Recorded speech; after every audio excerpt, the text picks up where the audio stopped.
The cart had been there for 11 years before the Kelvari ever came through, and it would probably be there for 11 more.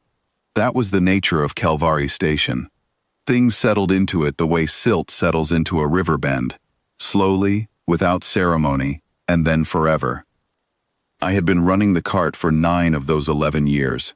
Before that, I had worked manifest and cargo intake for Vethrani Consolidated Freight, which was a long way of saying I counted things for a living until my eyes went and they gave me a pension. The cart was my idea. The station had 3,000 transient berths, a layover population that turned over every 36 hours, and not one decent cup of tea. I saw an opportunity. Kelvari Station management saw an opportunity too. A small human with a cart was an attraction, in the way that a harmless curiosity is an attraction, something to point the tourists at. We shook hands across that misunderstanding, and neither of us mentioned it again. Tuck came with me. He had come with me to the freight office, and before that to the apartment on Threshold Row, and before that to wherever I happened to be standing, because that was what Tuck did. He was 9 years old, an English mastiff, and he weighed roughly as much as a small cargo pallet. Gray had taken his muzzle by year 6, and kept moving up, so by the time we reached Kelvari Station, his face was silver to the ears, and his eyebrows had gone the color of old birch bark. He moved the way large old things move, carefully, without wasted effort, as though he had already taken stock of every room he would ever enter, and found none of them worth hurrying for. The cart was a good size. Tuck fit under the counter on a folded transit blanket, chin on the floor, and from the outside you couldn't see him unless you were looking, or unless you were very short and happened to crouch down. The regular station staff knew he was there. A lot of the long-haul transient traffic knew he was there. New arrivals found out when they leaned on the counter to order and heard, 6 inches from their foot, the slow respiratory cycle of 70 kilograms of sleeping dog. The Kelvari delegation came through on a standard diplomatic layover, 12 members, plus a processing officer, whose job was to catalog everything in the commercial corridor for the formal transit record. They were a long-limbed species, amber-complected, with the kind of institutional bearing that comes from spending a lot of time in rooms where everyone already agrees with you. The junior delegates photographed things. The senior delegates ignored the things the junior delegates photographed. The processing officer moved between them with a handheld unit, tagging and filing. She reached my cart at the 40-minute mark of their layover. I had already sold 6 cups of tea to the security detail that trailed the delegation at a distance, so the detail liked me, which helped. The processing officer asked me for the cart's license classification, which I gave her. She asked me for the species classification of the occupant under the counter, which I gave her. Companion animal, I said, retired service. She looked at the space under the counter, the way people look at a form field that doesn't match the available options. Tuck was breathing. You could hear it if the concourse noise dipped. Slow and even, 12 times a minute, which I knew because I had counted it once during a long freight night with nothing else to do. Livestock category, she said. Companion, I said again. She filed him under livestock, non-threatening, which I watched her do and didn't argue about. It didn't matter to Tuck what she filed him under. 2 of the junior delegates had found the gap in the counter by then. They were photographing him from above, which required them to lean over the counter in a way that was technically outside the service boundary, but I let it go. One of them said something to the other in Kelvari that I didn't catch. The other one laughed, a high, clipped sound, the kind that means the same thing in most languages. One of them reached down and prodded Tuck's flank with 2 fingers, the way you might prod a piece of upholstered furniture to test the density of the foam. Tuck exhaled, long and slow through his nose. He didn't open his eyes. His ear moved once, the way a dog's ear moves when it has registered a sound and assigned it a priority, which in this case was evidently very low. The junior delegate said something else, more laughter. I poured myself a cup of tea and drank it. The processing officer finished her catalog and moved the delegation along. 11 of the 12 followed her. Standard diplomatic sweep, another 12 minutes, and they would be back in the berth corridor and out of my section. The 12th stayed behind.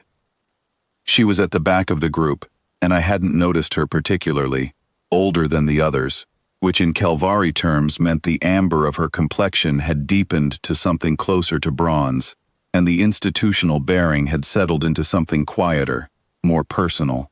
She was not photographing things, she had not spoken to the processing officer, she had watched the junior delegates prod Tuck with an expression I couldn't fully read from where I was standing, and then she had stayed when the rest moved on.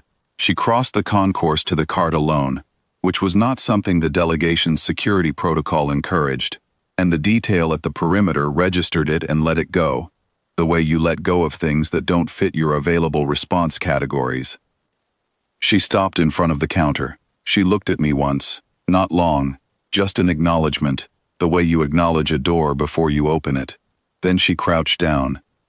I have run that cart for 9 years, and I have seen a lot of people crouch down to look at Tuck. Children, mostly. The occasional adult who still had the instinct.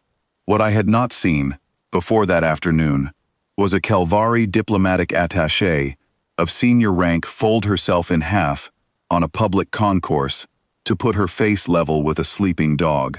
She said one word. I don't know what it was. My Kelvari is survival grade at best, and this word was not in the survival grade register. It was something older, the way certain words are older than the language that contains them. Tuck opened one eye. He looked at her for 3 seconds with the eye that was not against the floor.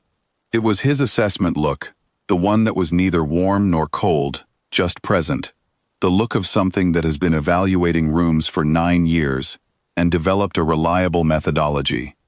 His tail moved once, a single slow arc, and then still. The Kelvari elder bowed. Not a nod, not a tilt of the head, a full bow, the upper body coming down, both hands open at her sides, the way you bow to something you have recognized as senior to yourself. She held it for a moment. Then she straightened, looked at me once more, and walked back to her delegation without a word. Tuck closed his eye. I finished my tea. The delegation cleared the corridor at the 50-minute mark, right on schedule. The security detail picked up their empty cups on the way out, which I had not expected and appreciated. I closed the cart at the end of the shift, loaded Tuck into the cargo trolley I had rigged for the purpose. He could walk it, but he preferred not to, and I had stopped arguing about it around year 6, and took the service corridor back to the residential annex. I did not think about the bow very much that evening. I had learned over the years that when something happens that you don't have a category for, the most useful thing is to wait and see if a category arrives. One did, 2 weeks later. A freight colleague of mine, a Kelvari national, who had worked the same transit hub for longer than I had, flagged a notation in the station's diplomatic transit record.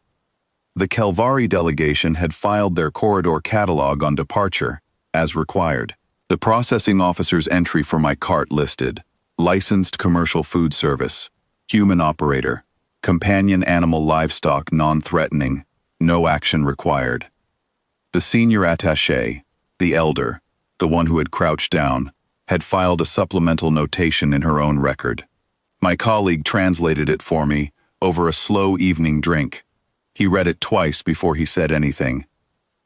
What the elder had written, in the Kelvari diplomatic record for Kelvari Station Layover Transit, Corridor 7, Commercial Sector, was a formal species designation, not livestock, not companion animal.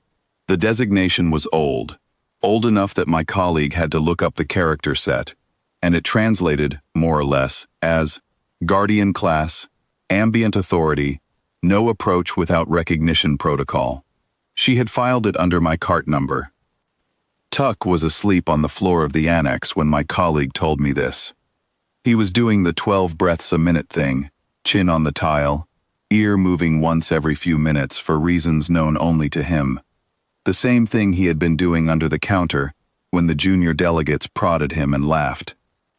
I looked at him for a while. Then I finished my drink, turned the light down, and left him to it. He had, as far as I could tell, no opinion about the matter whatsoever, which was, if you thought about it, more or less the point.